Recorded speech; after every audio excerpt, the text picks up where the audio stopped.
more. So without further ado, I will let Bay take it away. Thanks, guys. So my name is Bay McLaughlin. Like Dale said, I've been a friend of Dale, I guess, coming up on a year now with the new application starting. Feel very fortunate to have been able to meet him through that whole teal process. So I did teach this class last cohort, which is a lot of fun. I got a lot of great feedback, so hopefully this one's better. The whole thing is going to be really, really give and take. You guys are doing a lot of work. It's not going to be me talking that much. So I actually have a handout. This is a new version 2 option for me. I looked through all the things that I taught last time and realized that I needed you guys to be doing a lot more brainstorming and talking amongst each other. But I wanted to quickly just give like a high level and make sure you guys understand that it started out as mentorship as the main focus. It's only because I have been so fortunate to have such great mentors my entire life. But I really started mixing that up and realizing it's 2 separate things, that there's something completely different that's not, in the mentor realm, and that's advising.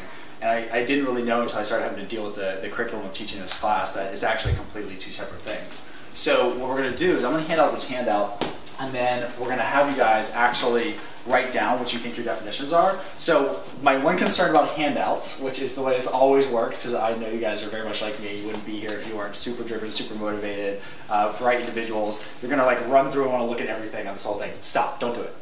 Honestly, you won't do that. It's not a matter of getting ahead. Just I want you to stay focused on what we're doing and walk you through the process of understanding. This is such an important part of my life. I believe in it. It's worked entirely from my point of view. People have been able to help, vice versa. It's so critical, and I really am passionate about it. So do me a favor, follow me through it if you don't mind on this pace. We're going to start with all the who, what, where, when, whys, not in that order, so you guys really understand why it's important and how you can use mentors and advisors to your benefit. So I'm going to go ahead and pass these around. Actually, I'm going to do it with you guys. I thought that would be the best way to make sure I'm on pace instead of running ahead myself. So the first thing that I'm just going to ask you guys to do is take the time to just define really quick bullet points. Don't spend a ton of time writing big sentences, because we're going to be talking. The whole goal is that you need to get off your chest what you currently think is your definition. And the creative process is really important to me. It's really critical that you aren't being influenced by everyone else yet. Like, you came in right now, you have an opinion of what you think an advisor is. If you have an opinion of what mentorship is, I want you to get that off, so then we can start talking about it and evolve that together.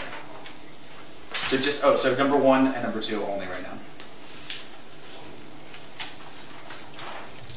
Yeah. I hope we're not uncomfortable yet. I'm just starting. So why don't we? I love doing this part. So now I just had you think. First off, it's first thing, not really in the morning, but your first thing you're doing today.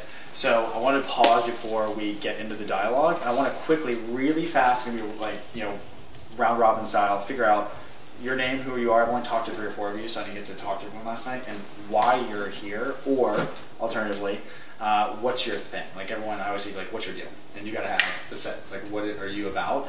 I really want to see if I can tailor some of this, depending on why you're here and who you are. So I'm just going to start really, this will be super fast, so go. Okay, I'm Tomas, and I'm here because I care a lot about alternatives to education. I'm excited to meet other like-minded people, and I'm welcome to Alaska. Awesome.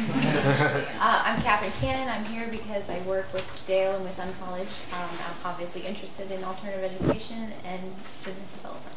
Okay. I'm Charla. I'm from LA. I'm here because I'm a teacher and I want to learn how to make education work for more people. Awesome. Hi, I'm Suzanne. I'm from Boston, and I am here because I want to try and use this group to help me figure out ways to make education accessible to everybody. And make sure it's of high quality.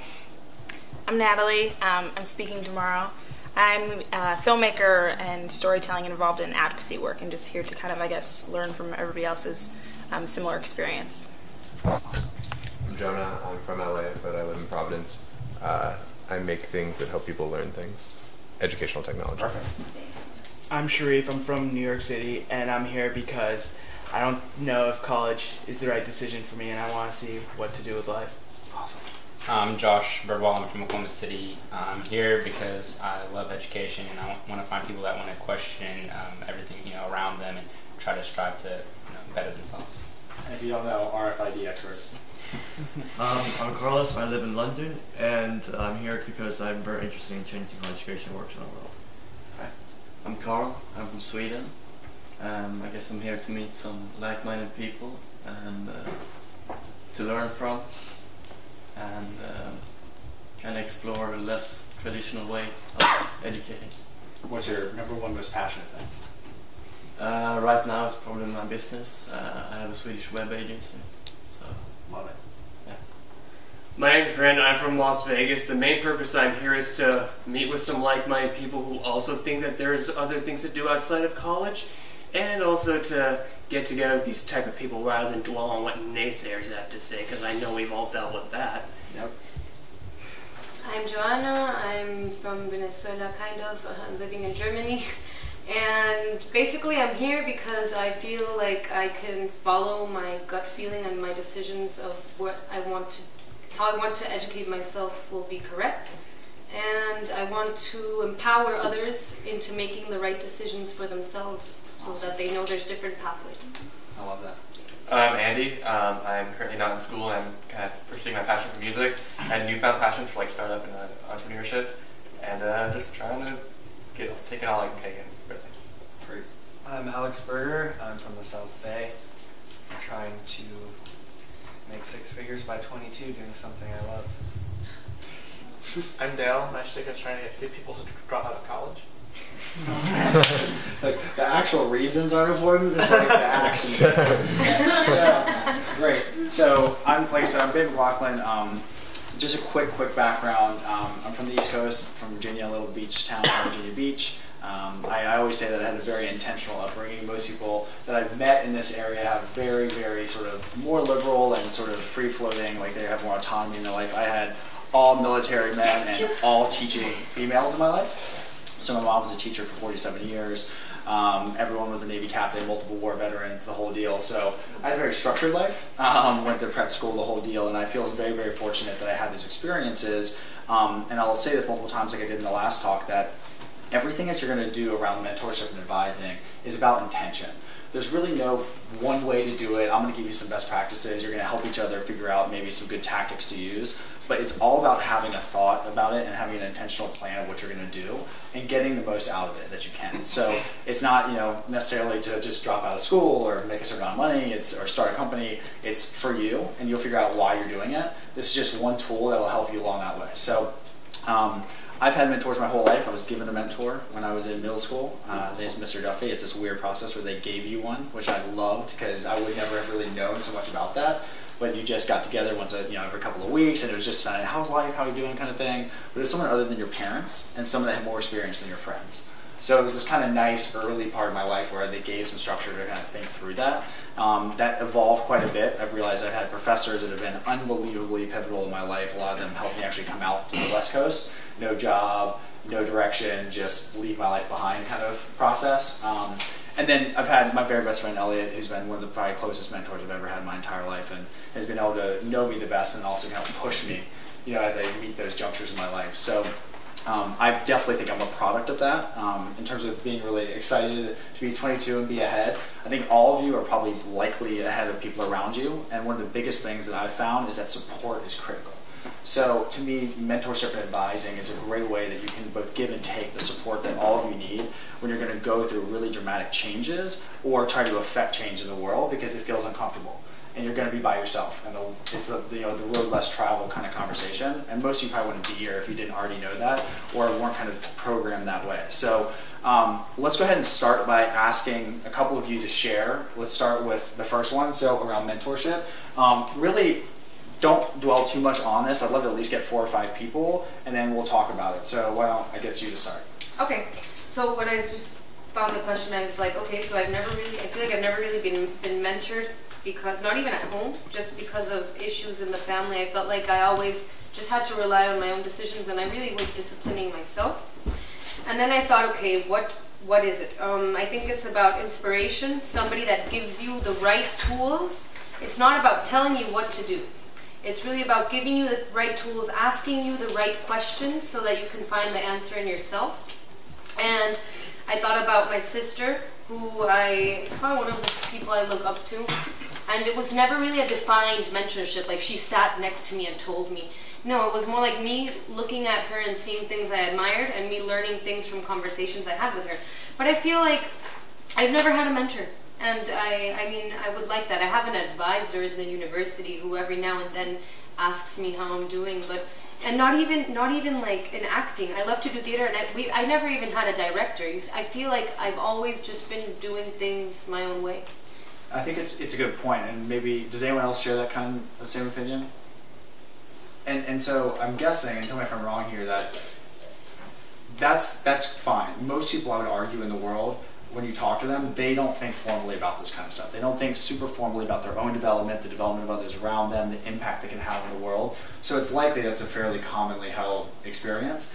But I know, just having gone through it myself and helped others, that it kind of saddens me a little bit, realizing you could probably be having more impact in the world if you had a great mentor. And I hope that this helps a little bit in finding that, and realizing if it's important to you to kind of help you go figure out who that might be. So someone that has had an advisor, who wants to give me a definition? Sure, go for it. It's basically, I don't know, in one word, a mirror. I say that all the time. I love that. I like to be a mirror for people. Any other descriptions? It's like a wall to bounce your ideas off of. Someone who helps you make your own decisions. I guess it's often somebody older. Okay. One aspect that's in the general definition. So wait, I mean, it might be challenging. No mentorship still. That could be challenging. Just someone who's like gone through and like had their own experiences. It's going to be different than yours, but some of the processes and some of the thoughts that you need to ask, like questions you need to ask yourself, that kind of help bring out in you. Who else? I think of a mentor as someone like who you can learn from, and so it's more of like, in a sense, like a role model or something, and you could look at it like really like dryly or squarely in the sense of like literally maybe someone you're apprenticing with and they're like teaching you their own skills, but that could also be like a more abstract thing of like their kind of wisdom or their lifestyle or whatever. But I think mentorship is more of like someone to look up to, or not look up to, but someone that you can learn from. Well, I think you're getting to this conversation of trust, which I think is really important with a role model or like a mentor, where it might not be a specific skill, which will tilt into the advising side, but someone that you just trust their instincts on things, that you really, like, looking up is probably a good way of saying it. It doesn't mean you want to emulate them if they're, a particular, professional that you want to be them. But that you just feel like you really trust their true north, like their compass is correct, and that you want to go to them when you have challenges, or do you feel maybe your instincts might be being questioned, or you're uncomfortable where you're headed, that person's generally someone you can go to. Awesome. I agree with all those. I wrote down a couple other kind of definitions here, that it needs to be a sort of mutually invested person that is not just looking for what they can give you, but looking to take from you as well, so learning from you. I feel like it's really hard to have a mentor that they just feel like they're eternally they just know more constantly. They're always just giving. It needs to be something like that you see something in that person that you're going to learn along the way as well. And also someone that just, someone that really cares about seeing people grow. Like they have their own passion for helping people grow, and you can find that out. I think you get that instinct about people very quickly, where you realize that person just is going to take the time. You just know, you can feel it from them, versus maybe on the advising side, which we'll get into, which maybe they just know something you need to know, which is completely different. So let's shift gears, and someone that didn't answer, let's do advising. So do you mind telling me what you wrote down for advising? I was just saying an advisor is somebody who helps you define your life trajectory. It's more formal than a mentor. I wrote that exact word down, formal. What else? What did you have down? I just thought kind of what everyone said. It's a lot less personal, I think, than a mentor. I think a mentor really invests in your personal growth. As like for me, like as a young woman, or like in whatever I'm doing, but I think an advisor is much more specific to your field or your career path. And I think that like I have an advisor and I have a mentor. With my mentor, I can just kind of like shoot the shit and say whatever I'm feeling. But with an advisor, I think you have to be much more specific and really intentional, I guess, with their time and stuff. So definitely. And what I think, again, I want to continue to reiterate is that none of these definitions or kind of boundaries are finite or 100%, because I know some of those people that are advisors in my life are also sort of mentors, and it depends what I'm going through. So really, if you're going through, you might be, I just recently left my job, so like that's in and of itself something. But then I'm also starting a new path of education and career for myself. So that those people start playing multiple roles very quickly in my life, and Some of those are formal engagements, and some of them are very informal. They just are there for you forever. Like so, like with Dale, like no matter what he's going to go through, like I'll just say yes, we'll hang out. Like it's not like we got to talk about this problem, but it could be very specific business. It could be very specific about a life change, or it could just be completely general. It doesn't really matter. And that's vice versa. It's always reciprocal. But the last time I gave the talk, I probably overstressed the concept of reverse mentorship.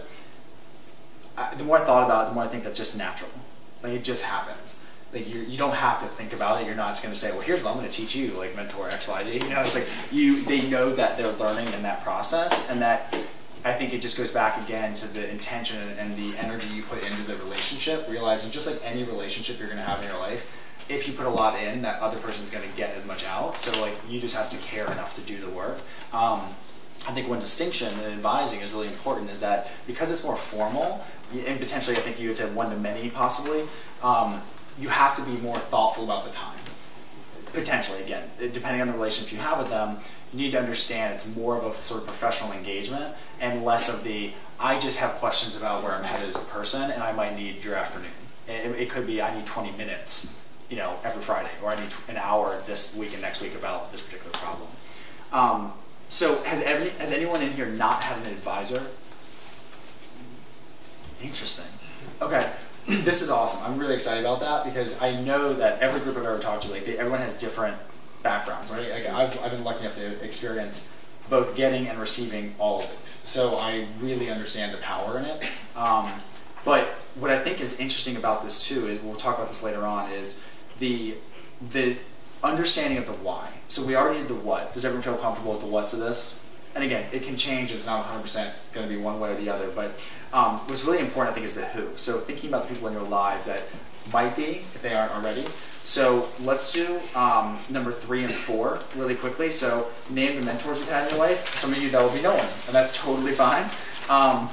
But if you don't have someone for number 3, for number 4, what are the 3 characteristics that they share? Think about the things that we talked about ahead of time, like the number 1, that might be those 3 that you'd be personally looking for, that you might personally be attracted to in a mentor, because you know your weaknesses. You know you might not want someone that's super, super smart and thinks they can tit for tat with you constantly. You don't do well with those types of people. Like you like to be the person that knows more. So that's fine, but write down the types of characteristics you would want to find in a mentor that would work well with your personality. Yep. I think I can write down people who are just possible mentors that people kind of know. Sure, totally fine. Who feels comfortable sharing one of their mentors? Sure. So, I just realized that I think one of the mentors I wrote down was an advisor, which was interesting. Okay. Well, this is perfect. We're trying to figure out, right?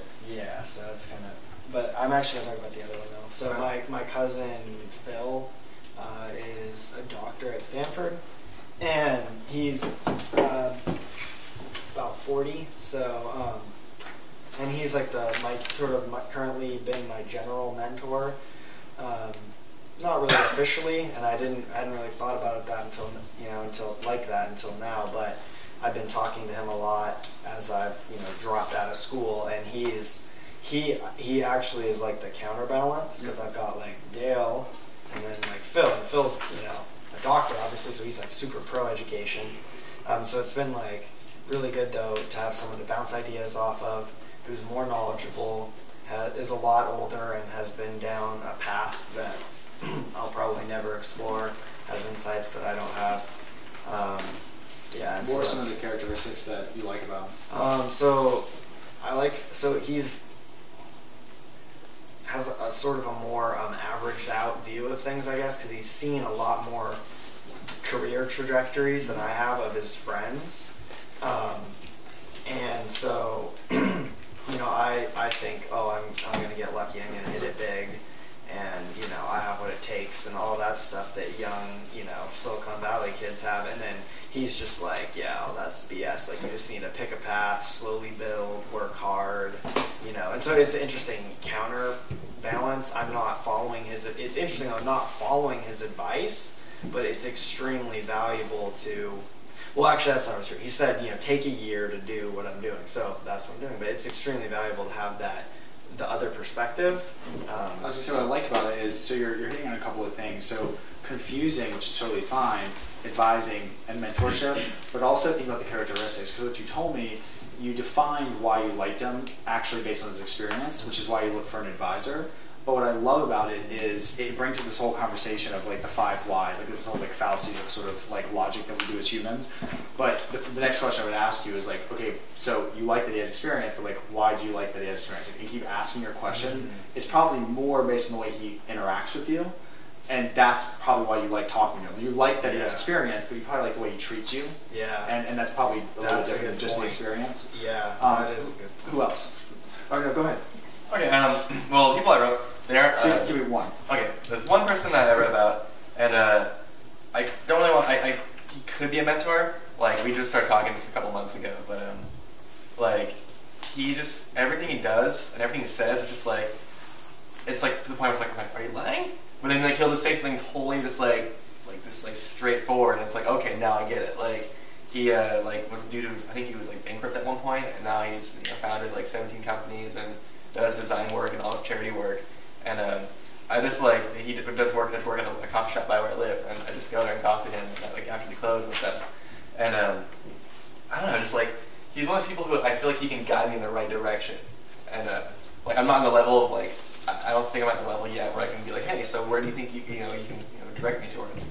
But like, before I get there, like, he's just a good person to listen to and pick his brain. Sure. And I like the fact that he's he kind of like, whatever like characteristics that all people share, they all kind of made their own paths and followed like their own rules. And this guy, he went to seminary school, but now he's like this kind of business design dude. So it's funny, because my instinct in the business sense is starting to question like all the numbers, right? Mm-hmm. Going 17 companies, all this, I'm doing the math, and I think about one of my advisors, Professor Felton. I mean, similar guy, like, makes no sense. Like, you hear it, you're like, that can't be possible. Yeah. Seminary school, MBA, JD, all this, deans of all these prestigious law schools and business schools. You're going like, look how old you are. Like, how is that? You're doing that. But again, it's not his experience that mattered on the mentor side for me. It was I love how you said, like, you have to almost question, like, is he full of it? Like, what's going on? Yeah. And I like that, because like mentors for me take me off center just a little bit, because they make me think. Yeah. You're not looking for a particular piece of advice. They make you like the way they talk to you. You like the way they make you think about problems, regardless of their experience. Like, you kind of like open up the whole like I never really thought about charity or like social entrepreneurship very much.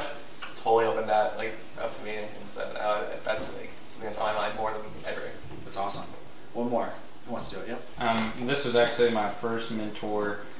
He approached, like, I was at a point where I wasn't looking for, it was in high school, I wasn't looking for a mentor.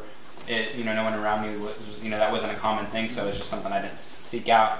And I was at First Robotics, and he actually sought me out and was like, hey, do you need a mentor? And at first I was like, I was kind of like, awkward, like, what is that? Like, what does that involve?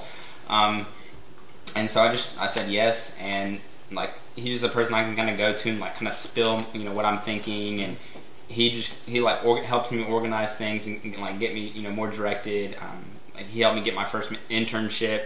He's just kind of there, providing advice, providing resources, and his advice changes, his role changes too. He can be an advisor sometimes where he's giving me strictly like, this is some, business advice, or he can be just simply a friend and someone to talk to.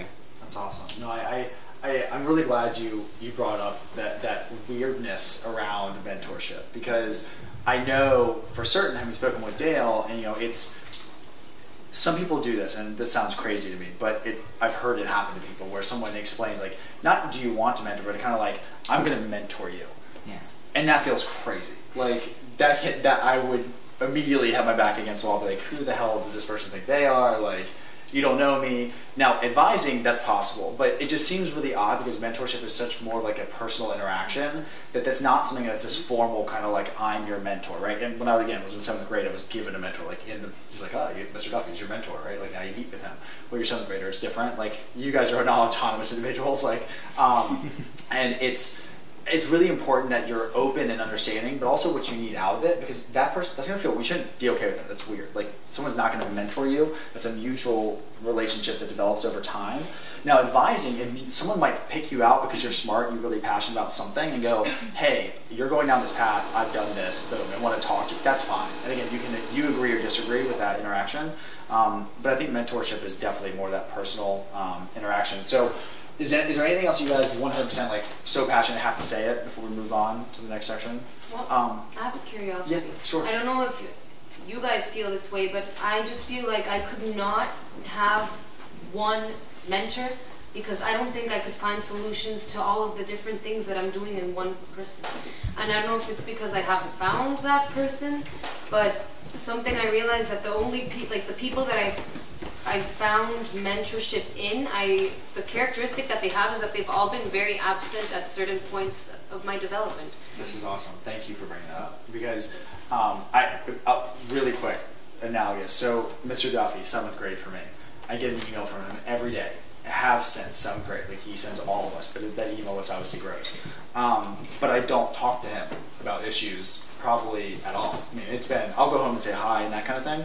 Professor Feldman was a very sharp point in my time, like 2 years of intense relationship, and I maybe will call him once a year.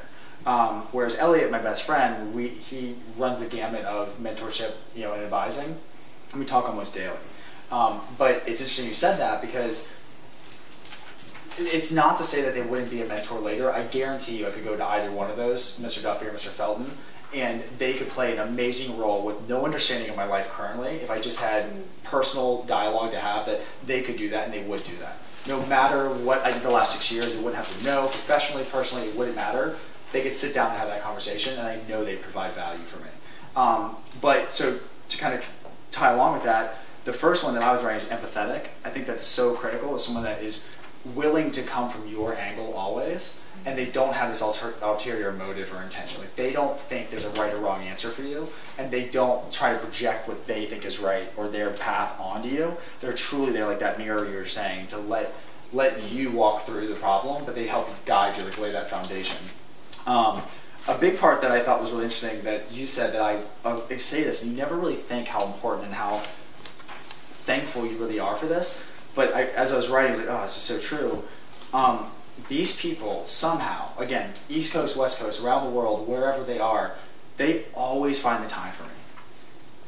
And that seems really simple, but when you think about the people you need when it comes to the deeper conversations of your life, those aren't sort of prescribed or on a calendar. Like you could be walking down the street today and have this amazing, like really big crisis emotionally that you just need to make sure, and they need to be there. Like that's not this kind of like, oh, I'll talk to you next week. To hear it in your voice, to hear how excitable you are, you need to talk. But I don't think I probably say that enough to them, how thankful I am for that, about just how appreciative that no matter when they find that time. I actually think that's a really big defining characteristic that's different than an advisor, because advisors are more like, I'm going to meet you on Friday and we're going to talk about this topic. Not the, I need to talk to you now, like get out of your board meeting and talk to me, Any thoughts yet? I think that's interesting. I think that's one thing that I struggle with because a lot of people I've connected with as mentors, they have been mentors like for a time period, or whatever, but I find that they're also very driven, just like I am, and they're also doing a million things or whatever, so they don't always have the time. Not in a negative way, and I guess I don't think that they wouldn't make time if I asked them, but it is like they're super busy. Yeah, and I think so. It's a perfect segue into the conversation around advising, because I think it's really important. It's not that there's a right or wrong. It's just understanding, where people fit, what are your expectations, and then what are those kind of deliverables based on the interaction you're expecting. So let's do 5 and 6 together, same way we did 3 and 4.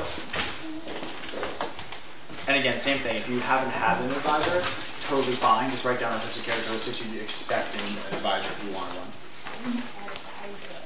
So, who wants to share the experience with an advisor? Sure. So I actually only have one. I'm starting to think that actually this is something that I need to work on.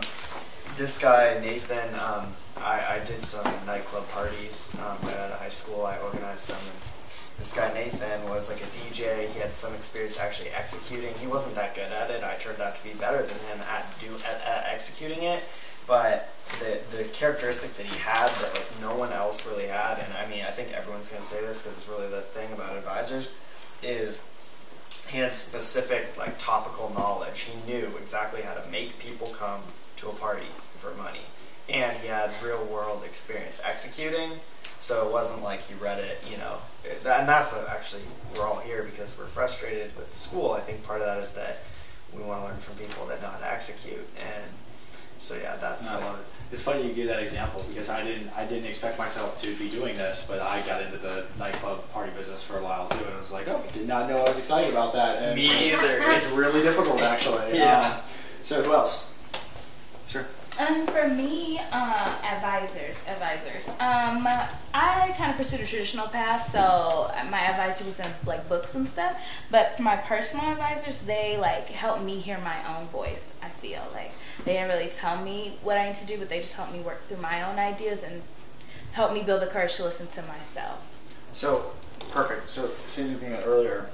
It's really important that you crystallize like what the definition is. That sounds a lot like a mentor to me. Mm-hmm. Someone that is there to help you figure out what you want to figure out, mm-hmm. not the, hey, like I need you to help me figure out how to deal with my educational direction or something, which mm-hmm. is a very specific conversation that you might talk to someone that maybe dropped out, someone that went the whole way, you know, and get feedback around that particular problem set. What do you think? I mean, my feeling is always like, if they're helping you think. I get what you're saying, but I guess for the advisors, it's still around very specific topics. Got it. You know, like I wouldn't go to them with just my general feelings about everything, but I'd be like, what should I do about this? But they just help me, you know, listen. Awesome. And kind of like you said, point me true north, like, oh, if you want to make that choice, this is not going to work for you. That's, you know, like about your education, about your finances, whatever it is, but it's really specific. Well, it's cool too that you can find, again, there's that overlap. So you might have someone that has really topical experience or expertise, but then really understands who you are. Mm-hmm. It can help you marry the two, saying like really knowing who you are versus maybe where you are financially in your personal development. This could or could not be a good decision for you. Yeah. That's like a home run. I mean, that's awesome. They can have all that together in one. Anyone else? Yep. So I didn't expect this to happen, but I've listed all my ex-girlfriends here. Oh yeah, that's a first. No, because I realized like putting aside all the like personal stuff, that's somebody that you like spend a lot of time day to day with, and when you have just like everyday questions, that's like a lot of the times the first person you turn to. And so I've learned a lot of just like pure knowledge or like tips and tricks or stuff about a field I didn't know about from that type of relationship. That's awesome. So I'm not the only one. Thank you. I've always my best friends have always been ex-girlfriends too. So that's a weird thing. Like it's a deep relationship. Oh no, it was at the time. Oh, not for. Sorry. No, it's not continuous. Sounds so weird. Fair enough. Who else has one more? Let's do one more advising. Sure. This was an interesting exercise because it's made me realize I have not really sought out advisors, and so all my advisors have been assigned to me, whether it was by my last name or my major. Nice. And I actually don't know them very well, and they actually didn't help me choose my career path, and I have a huge overlap between my advisors and my mentors. The first two mentors I wrote down were my parents, and so I've been very fortunate in that sense. And so you saying that they haven't, Joanna was saying that her mentors haven't been available like throughout her life, but my parents have been there the entire time. They know me the best, and I really respect them, and they have my best interests at heart. And whenever I have a crisis, I call, and they're there in a second. And so I maybe need to like break out of like my family a little bit and seek mentors outside of it to maybe broaden my horizons. But so far, it's worked for me. That's awesome, and it's going to transition well into what we're going to talk about next. But one thing that and again, this is just having probably more experience than some of you. The lists started getting really long really quickly for me. And what's cool about that is realizing, A, that your network, when you're looking for it, will grow very rapidly, especially when you're bringing something to it. So it's not just this general, I met you at a party or introduced you online or LinkedIn or whatever, more that you worked with someone on a particular issue or topic or change in your life or your professional career that they helped you through. Well, guess what? They're there forever now. I mean, as long as you did your part, which we'll talk about that later too, this list could just go and go and go and go and go. And before you know it, you're going to have 20, 30, 40 people that have advised you on some particular issue that you can go back to now. Or you can then go to them or give them back some similar advice. Characteristics, I think, are important. So I'd love to talk about that for 2 seconds because we all kind of struggle with that. And it's really interesting because you would think besides the topical knowledge, which makes the most sense, like, of course, they know something. I'm trying to find out about that thing. There's got to be something else. There's got to be some other characteristics that you can help yourself as you filter through this. One thing that I wrote down, the reason I said this when we first started, for those of you that haven't had an advisor, you know yourself well enough to figure out the people that really just frustrate you.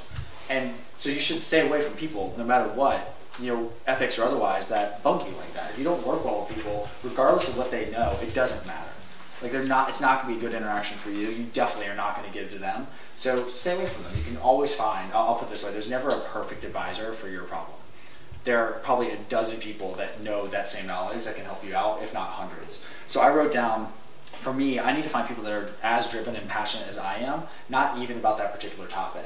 Just generally motivated people that want to move quickly like I do, because I know that they're going to understand where I'm coming from, and there's just sort of some mutual respect to the way we live our lives. Like I always say hustle, like I'm always hustling. That's just full-time, like the way I live my life no matter what it is. But I also wrote like a little bit deeper for me are similar motivations. So a big motivation for me is to have positive impact on the world through people. So I'm not looking to make a bunch of money. I'm not looking to be the CEO of something or be famous online or something. I'm looking for people that have the same underlying tenets that I do and the way I live my life daily, so that we don't have to go through that. I just know we get each other, and now the topic can be the focus, not how we have to interact. Did anyone else come up with some other? Sure. The way that they share knowledge is not condescending. They can share knowledge without making you feel like you were saying about mine this morning, for example. That's a great one. Anyone else have some other overlap? Yeah. I think an advisor, like a mentor is all about having something in common, shared interests. I think, but for an advisor, you can't always expect them to say yes to all your ideas. You have to have someone who can filter out the bad things and the good things. What else? Building up on that, I also put to bring discipline into my life and decisions when I lack it, because that can happen. So they can help you focus. Yeah, be like, okay, I know those are great ideas, but you know what? If you want to get to that end goal, I recommend you do that. So that might be, it's probably a good transition there. So advising, they actually should start having some opinion. Mm-hmm. It's not always about like, here's my mirror and here's what you think and what you're saying. It's more of, okay, so we've got an hour, we're talking about a particular problem, let's whittle this down. Let's get to an actionable next step. And that's really useful. I would expect that from all my advisors. I don't go to them with general thoughts on life, although as friends, for some of them, it would be fine. So I appreciate that, because I think it's important, and you need to go into those interactions expecting someone to help you move forward, not just come out the same place but feeling better about yourself, right? Cool. So let's go to number 7. If you guys want to flip over. Making good progress here. When's our next person coming in? We don't have any other person coming until 2:30. Okay, cool. Well, I'm not talking that long. But we seem to be going on well, so. It's good. So we now have a little bit about the what, and we have some about the who. Not only just the who in your life and who you might want, but also the who are they as people. The real important part is why in the world would you care? Why would you do anything, take any time to think about this, even remotely? So the reasons I wanted you to take a couple of minutes here are exactly that. Like, you don't have to do this, but I hope this helps you see that there are things you're going through or want to do that they might be of use. So the big question, what 3 changes in your life are you currently worried about, need support to achieve, or information to better understand? So the big point here is they're all question marks, and that's why you would even go down this path to find help. So take a minute. This could probably be a little bit longer of a pause. There's no right answer here. It could be anything you're worried about, anything you know you're going through currently, or you just go, man, I just need support, period. So write those 3, it could be 10 things. So let's brainstorm around that, and then we'll go to number 8 together. So the first one is I just quit my job at Apple after 4 years, and did you break your iPad? No, that's like my phone. It's like, I love you. iPhone 5 is awesome. No, but it was a big leap. It sounds like a lot of stuff you're going through, and one of the things I'm going to be taking is a 12-week boot camp on web development. So I'll be learning how to code. I'm so excited about that. But it's a huge change. Startup boot camp? No, block.io. Give me a discount on my class. Plugging that for you. The second one is focusing and not overextending myself. And where I put equals as an equation here, actually diluting the impact I can have in the world. So I think all of you have similar, motivations and passions, and the question is, where do you focus them? Because you can't do everything well, and if your goal is to have impact, you definitely have to focus. And the last one was starting my next company. I did really poorly in my first one, and so I'm reticent and scared and all the same things that I'm sure you guys are, knowing what's next, even with all the experience and the advisors I have. Those are big changes in my life. And what I loved about all of you is you had these very similar sort of trends in all the things you had said. A lot of it is around support of the unknown. A lot of it is around helping you focus on what's next. Not necessarily delivering the whys to you, but helping you flesh out your own whys and giving you potential perspectives that other people have had that would help you maybe just better understand 2-3 steps down that rabbit hole, what that might be for you based on their experiences. I kind of love the energy and the passion around all the different things you guys want to do, but also the frustrations, because it means you care. And this is an exercise, again, that you can use if you care to make progress intentionally. It doesn't matter. And by the way, like, just to quickly rapid fire all the stuff I remember. So having people that you don't know give you advice can sometimes be the best. When you don't have like a rock, though, like someone that you can come back to, that's tough. When there's no foundation. Yeah, exactly. 6 figures I don't think is a good goal, but we'll work on that. There's like the money definitely will not make you happy, I can tell you that. And all the conversations with you guys in terms of like focusing, like that's the best part. You guys would not be here if you weren't a special type of person. And you weren't incredibly motivated and bright. And more than you just cared. I think that's a huge part. Like you were talking about like the taste in your mouth. The last time I gave this class, we talked about the spidey sense that goes off. You're going to find people that are respected, that are super popular online, that are really well known and blah, blah, blah, like all these other external sort of social support mechanisms that we lift people up on. You have to trust your instinct. If your instinct is telling you it's wrong, which I can tell you from personal experience, I've looked up to advisors or mentors in the past that I've been so burned by, just absolutely made the wrong call. That's okay.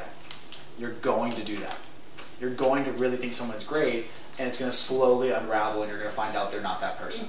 Or they're going to tell you they have all this experience, and it looks like they do, and guess what? They're not going to. That's completely fine. Don't judge yourself. You're going to make mistakes, and that's totally okay. Again, it's the matter that you care enough to try, and you're going to fail. Like that's actually one of the big things I'm the most scared about is that concept of failure. Trying something, I think you said this, so not knowing what to tell people, the world wants to know what you're doing, especially if you're doing something different. And a lot of you have probably heard this multiple times. I learned this when I moved from the East Coast to the West Coast, was that subconsciously or unconsciously, you're not saying this to people, but they're feeling that by you doing something different, that what they're doing is wrong. And that's this weird psychological part of being different or choosing a path that others don't. You're not saying, hey, by staying where you live or living where you live now or you moving, that, you know, hey, like, you guys suck. Yeah. And you're not going anywhere. You're just saying that's not right for you. Yeah.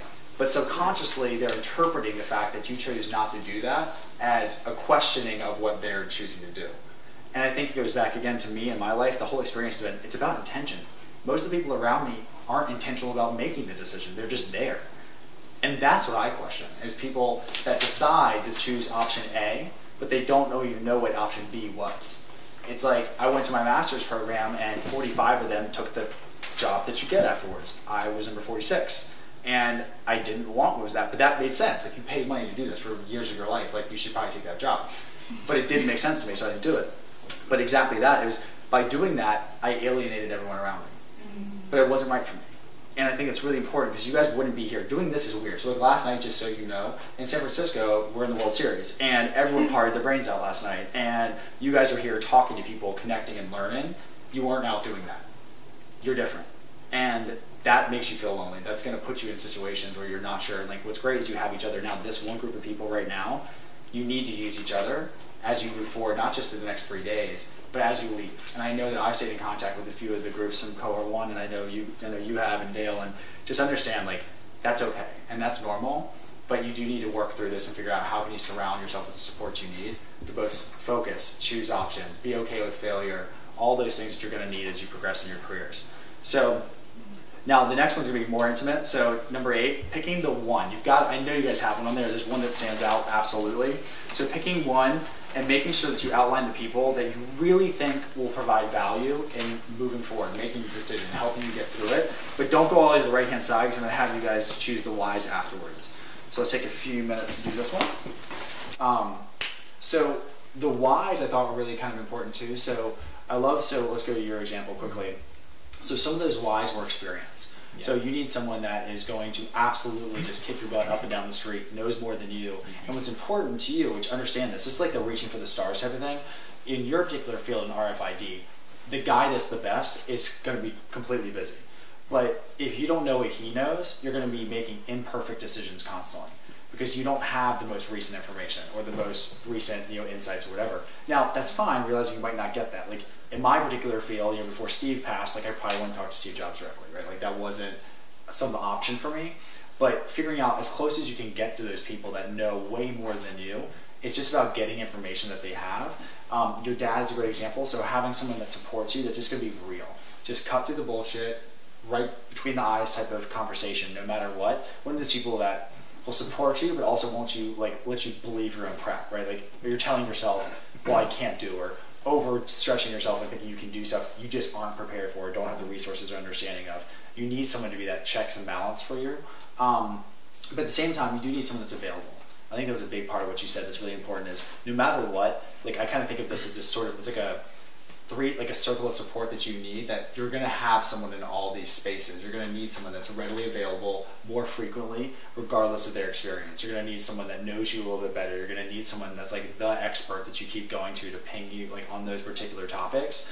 Now, to be honest, if you don't know what you're trying to do, and you're just trying to figure out which one do I choose, maybe it's just someone that's struggled through that same thing. Someone that's highly motivated, highly intellectual, that's been in your position, that had to start by choosing. Someone like and that's okay too. Those are easier to find, which is great. Did anyone find that really not challenging to pick one of the 3 or 5 or 10, but challenging to like outline the types of people they needed? I just had to put a category, like a demographic. Okay. Yeah, I think because I listed a few specific people, but I think it's also just like because for the most part, if you like personally knew someone, like, because like you said, being a mentor or an advisor is more than just about having that knowledge. It's also about like personally knowing that they can relate that knowledge and be kind and open to you. Yep. And if like, I think a lot of us, like if we're looking for help on something that we don't have yet, it's like because we might know that there's people in the world that have expertise that have done these things, but we don't know either who they are or whether they're open to us. But I think also what you were saying about like how the top RFID person might be really busy or probably is, I think that's still like worth reaching out to them, just because like I read about this thing called the 30-day rejection challenge, where every day for 30 days you try to get rejected, and the premise is that if you're not getting rejected, you're not asking enough from the world. So I think that's like empowering, because then like, I don't know, maybe you email him and he's like, oh no man, he like sends you back like a 1-sentence reply and you're like, okay, he's not interested, and then you get rejected, so you win the challenge, or he replies and he's like really nice, and then you win in life. So everything works. It's a fun No, I think it's important as Rand. It's a good transition for number 10, 11. So I agree that you need to be reaching. It obviously there's levels, right? There's things that you should just like. So last time we did this class, I mean, some of the stuff was crazy. Like it was like Sheryl Sandberg came up, Steve Jobs, Barack Obama, like name it, right? Like what, and that's great, like absolutely. And I think what's important is understanding that what are you trying to get out of that relationship? Like, so what's your expectation? And realizing that, again, there are probably dozens of people that are the right people. It's very unlikely that only one person holds the information that you need to get or that you want to ask questions of. So the next part is where and the how. So where can you find great mentors or advisors, and how will you best utilize them? This is really important. Now, one caveat, mentors, just so you know, it's sort of this, it's just this unbelievably selfless role you take in someone's life. It's very unlikely you have to stress out about that. Like, you shouldn't have to be so cognizant of the asking of their time, how many times you've talked to them in the last month, like how potentially emotional you get when you talk to them, or how unstructured your dialogue is. That's different. Mentors are more free-form like that. They're more personal for you. But advising, you definitely should be more critical and understanding. So one big one that I want you guys to come up with, we talked about, like you said, where to find them, how to pick them, all those things. So thinking about that same problem, take a couple of quick minutes just to figure out, so if you don't know where they are right now, how do you intend to try to find these people? And also, how would you ask? So is it just an email? How would you approach it? It's probably more of a dialogue than a quick bullet, but there are clear ways that work and clear ways that don't. So maybe we can just actually open that up and don't have to worry so much about it. So has anyone had an experience where they've asked and just been completely shut down? I mean, I do a lot of cold emailing. I found it works. So recently I cold emailed this sociologist because I thought his work was great and I was reading it. He sent me back this long response, and then I responded again and I was really into it, and then the next response was, I don't have time to talk to you anymore, sorry. And it felt like a breakup, actually. It was really sad. But so yeah, that was one of my experiences getting rejected. One thing that I found works really well with cold emails is to have like a specific question about something that they do.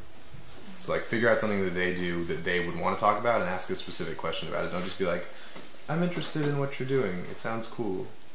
So I'm gonna have you guys write down what you learned throughout this instead of like going like 10 in a row. So like a takeaway from this is cold emails do work when they're structured. So open-ended, high-level emails, you might as well hit the like button on their fan page or something. Like, you know, like it's so generic that email is probably even as effective as that. So I do believe in cold emails, absolutely, as long as you're being specific. The second one is that people love talking about themselves.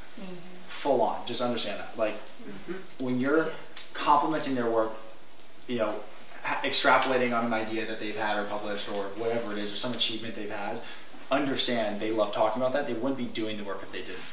So now the question is whether they have the time and have you provoked their, you know, their thoughts enough to take the time to talk to you. Cool, next one. I saw some hands. Yeah, I was just gonna say, like, I think reaching out to someone and like phrasing the conversation as like, I would love to like pick your brain. I'd love to hear more about like the kind of work you do, instead of like saying like, I have this really big problem that I need to deal with or whatever. Just like phrasing it in that way. It's like perfect. So another one. So approach, whether it be at a party, whether it be via email, phone, whatever. It has to be soft and it has to be incredibly humble. So understand if you're asking something of someone else that you're taking out of that social capital. Like to me, it's always a bank conversation. You're putting in social capital, taking it out. Like it's a constant transaction. So if you're asking something of someone, understand they don't have to say yes. So you need to approach it in a softer manner than, I have this really complicated issue I'm trying to solve, blah, blah, blah, blah, blah, I'm 22. It's like that sounds like a lot of work for me. Like I don't have time for that. Versus, you specifically are published about this, that, and the other, or you've done this walk before to Alaska. I'm entertaining that concept around here. I have some personal concerns about the why and why nots, or maybe one or two things. I would love to know if you have any resources or can point me in the right direction. Really soft. Because you're not asking them to take their time. You're asking, you have knowledge and explicit information I don't have. Can you point me in that direction? Most times they'll then defer and say, it's okay, let's get a coffee. Like, I'll just talk to you. Like that's usually what they'll say. As long as you're presuming that they are going to say, no, you're not even asking. Like I don't want to ask of your time, but you're an expert in this field. And so you're giving them a way out of the conversation, but they generally will go above and like a step beyond and say, sure, I'd love to talk to you. That's always worked for me. What else? What other tactics? Well, I don't know if you mentioned it, but the part about offering your knowledge to them. So saying, I always do this when I write an email. I'm saying, hello, I'm working on a project related with education in my university, and you guys are doing this as well, so I'd like to hear about what you're doing and also see how we can partner up and I could help you or volunteer in your next event. The other thing I did, and I got like a huge discount to go to this conference, was I said, I would really like to bring 10 of my students over and we could volunteer at the entrance. In the end, they didn't ask us for help, but they gave us like a huge discount to go to the conference. Just always being super nice and offering yourself to help them, not just you have them to give helping if you. you're trying to take. And so I honest to God, I mean, it also goes into the behavior category. Like you have to do these things consistently. They're not just a one-time email. It looks great and it goes away. It's not like this 30-day challenge. It's something you do over your entire career. So the signature of my email will always be something to the effect of, I'll let you guys take it from here, but as always, if there's anything I can do to help, please don't hesitate to reach out. Like, and I genuinely mean that. And like on my LinkedIn profile, on my about.me, like you see that, like I'm here to help, just ask. If I can, I will. That's always the response. But it's the same thing, like I ask, like, what can I do to help you? And then I don't ask for something in return. I ask for some peripheral return, like a introduction to someone else, or point me to a website, something that a video online, or something that you have as a resource. They always are happy to reciprocate, and a lot of times don't even ask for what you offered. But I think it's silly to think that because somebody else has done something that you think is awesome, that you have the right to take their information or their knowledge or their time. Like, who are you, right? Like, and I always think of that. Like, I always put myself in those shoes. Like, who am I, anyways? If you take that cute, like very humble perspective, most people surprise me continually. Where they are the clear expert. There's no reason they should take the time, and I'm not even asking, and they still do. So this is really important. I'm going to follow this on number 11. Another thing that I really want to tell you guys is be really well informed, be really knowledgeable before you ask. So don't go to an expert in the field asking general questions. To be completely frank, no matter how young you are, it makes you look immature and really like sort of childish. Like, you don't want to do that. Like, they're not there to help you figure out your life. Like, I'm sure they have kids, I'm sure they have nieces and nephews and all the other stuff. You want to know what you're talking about, what you're trying to find out. Use other people, like the mentors or people that are close to you, friends, family, and others. If you just have very general questions with sort of open-ended responses, it's just that kind of respect thing. Like I would be very it'd be unlikely for me to say yes to someone, like a coffee from someone that like emails me saying, I'm generally thinking about getting into the world of startups. I'm like, this could be like a 10-hour conversation, like, you know, and it's like, I don't even know you, so like, I'm probably not the right person, right? I'm like, there's the internet, go for it. But if someone reaches out to me with my particular expertise, like, hey, it sounds like you're bridging the gap from business to business and business development over into the tech space, and I'm in that similar space. What are you learning about that? Like, how's it suck or is it great? I'm like, perfect. Like, I'm struggling. I want to tell you too. That sounds great. Or you have these clients or this vertical. Then talk. That makes sense. So to transition to number 11, which I think is critical, this is the perfect next step. So once you actually engage someone, is how are you going to ensure that both of you are getting the most out of the relationship? So this is how I'll leave you guys today, is you absolutely have to be certain that you really need that person. And again, it's a risk-return type of situation. And again, let's go back to the analogy of the bank. So the social capital, you're taking it in, you're putting it out, right? Or taking it out. Like, that's exactly the way you should think about it. So I'll use your example. So in your particular space, for your age and what you're doing, you're well informed. You've done the work. There's no question about that. So that really high-level person, if approached correctly, you're probably in great shape. Like, you have enough credibility to go way up that chain, as long as you're not asking for a ton. That's going to probably work for you. But this is the issue. So let's take your music example. So let's say that guy was potentially a couple steps up for you. You were a little concerned to reach out, but he took the time to reply and say, okay, this is what I would do if I was in your particular financial situation, what you're trying to accomplish. And on top of that, the next step you need are these 3 places. So here you are 4 weeks later, he talks to you 3 weeks later, and you say, well, I didn't do it. So guess what? That's a problem. And you just have to understand that the advisor specifically, mentors are more open-ended. You might choose to do 10 degrees separate of what they told you to do, totally fine, or what you talk about doing. A mentor is not going to judge you. They're going to be there no matter what. An advisor, on the other hand, needs to know that the whys, like, so if you don't do what you talked about, they need to know why. It's not to say they're going to get pissed about it, but they need to know why you didn't, because there's clearly information they were given that made them give you advice that you didn't follow, so they need new information. I had a bitter break myself too. Perfect, there you go. So giving that feedback to the advisor, saying, I really appreciate, I know you said this, I actually did this, and here's the why, but man, that advice is really great. I would love if we have another conversation about what I'm going to do next. So the feedback loop is closed now, and they know that you did something with the information. Because to be honest, these people's time are valuable. Like, I will give my time to anyone, but the second I feel like they're not taking it as seriously as I'm taking it, I'm out.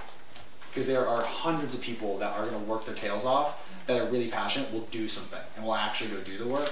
And it's not about right or wrong. It's just understanding when you're asking for that advisor, are you serious enough? Do you really need that person? Are you knowledgeable enough? Have you done your homework? It's okay. Like, you don't need to talk to Mark Zuckerberg about being an entrepreneur. You just don't. Like, you can talk to people that are first-time entrepreneurs, especially if you're a first-time entrepreneur or want to be, and get unbelievable feedback, probably way better than people that are 5-time entrepreneurs. Or someone that's, you are different, you've put years into it, it's a little bit different. But in your particular situation, you need that you're at that point of, well, I need more info, so I need to go up. Maybe the next 2 steps don't make sense because they kind of know as much as you do. But I'm saying it to be almost hyperbolic on purpose. Like, you need to be serious about this. You do not want to go get someone that you know, like you think you need to talk to them and find out later, oh man, I really messed that up. Like I didn't need to talk to that person. I'll give you a personal example. So I really want to talk to Steve Blank. Steve Blank's a big guy in the startup world. And I didn't know why. And I just thought I should. And it would have been such a bad conversation. I'm so glad it didn't happen when it did. And then finally when it did, it was around a very particular problem and business that we were working on. And there was no ask. It was I wanted his intellect and his experience. I didn't need anything like money, investment, all this other stuff. He was nice enough to offer advisorship and stuff like that, but that wasn't the intention. The intention was you've run this route before. And it was at a level of risk that I needed someone that probably had taken such risks before. But when I first thought I needed to talk to him, man, was I glad I did not reach out. Because I had the way to do it, and I didn't do it, and I would have totally burned that bridge. Not being serious enough, not being at the right point in time to make the actual decision, even if he had told me he had the right advice. So don't